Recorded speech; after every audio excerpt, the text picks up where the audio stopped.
మహర్షుల తాళపత్ర గ్రంథాల్లో దాగి ఉన్న శాస్త్రీయ నిత్య జీవన వికాస రహస్యాలు.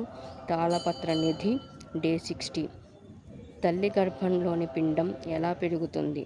తల్లి గర్భంలోని పిండం 5 రోజులకు బుద్బుదాకారము, 10 రోజులకు రేగి పండంత పరిమాణంగా పెరుగుతుంది.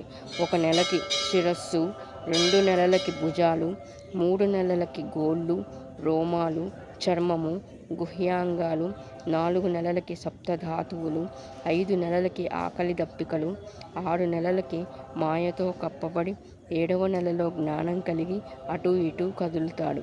నెలలు నిండి జన్మించే వరకు లోపల జీవి అనేక విధాలుగా గత జన్మలో చేసిన పాపాలను, తప్పులను పునరాలోచించుకుని ఈ జన్మలో అవి చెయ్యనని ఆ దేవదేవుణ్ణి ప్రార్థిస్తూ భూమి మీద పడతాడు. అయితే పడగానే మాయ కమ్మేస్తుంది. అంతా మరిచిపోతాడు. మళ్ళీ మామూలు పోరాటమే. ధన పోరాటము, స్త్రీ పోరాటము, కుటుంబ పోరాటము, కీర్తి పోరాటము, వ్యసన పోరాటము, ఆకలి పోరాటము, జూద పోరాటము, ఐహికమైన సుఖాలకి పోరాటము.